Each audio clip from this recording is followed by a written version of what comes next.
पिछले 10 महीने से कोविड महामारी को झेल रहे जम्मू कश्मीर के लोगों को अब कोविड वैक्सीन का टीकाकरण 2 डोज में दिया जाएगा।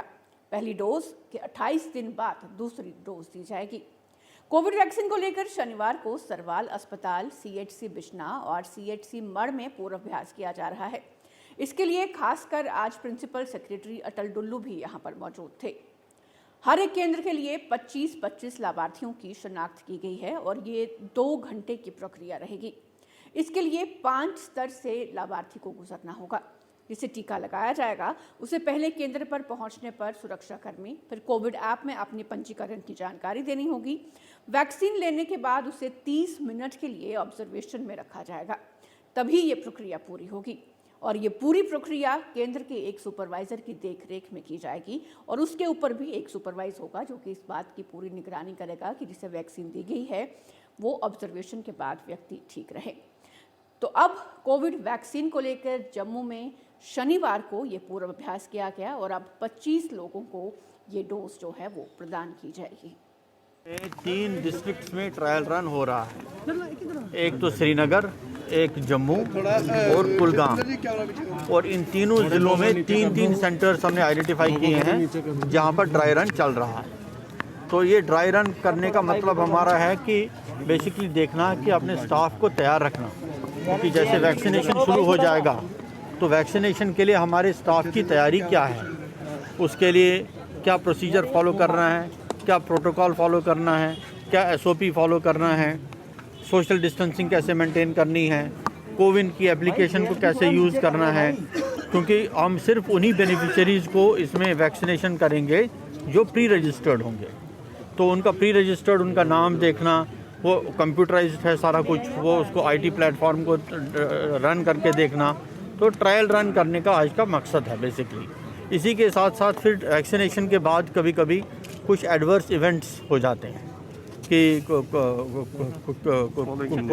फीवर हो जाए, किसी को कुछ जोड़ों में दर्द हो जाए या वो वोमिटिंग हो जाए या कुछ और किस्म की कुछ तकलीफ़ हो जाए, तो उसको भी कैसे डील करना है, उसके लिए भी क्या हमारे जो सेफ्टी ड्रग्स और इंस्ट्रूमेंट्स होने चाहिए वो अवेलेबल हैं कि नहीं है।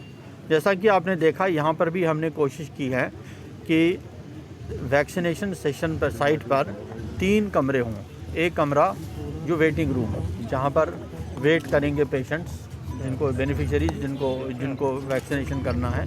दूसरा कमरा जहाँ पर वैक्सीनेशन होगा, और तीसरा कमरा ऑब्जर्वेशन के लिए कुछ उसको अगर कोई कॉम्प्लिकेशन किसी को डेवलप हो, क्योंकि आधे घंटे का ऑब्जर्वेशन हर पेशेंट का होगा, तो उसके बाद उसको फिर डिस्चार्ज किया जाएगा और उसको घर भेजा जाएगा। डॉक्टर साहब, आपने 3 जिलों की बात की, कब तक हम समझे कि ये पूरा फुल फ्लेज यूटी आप कवर करेंगे और उसके लिए क्या तैयारी?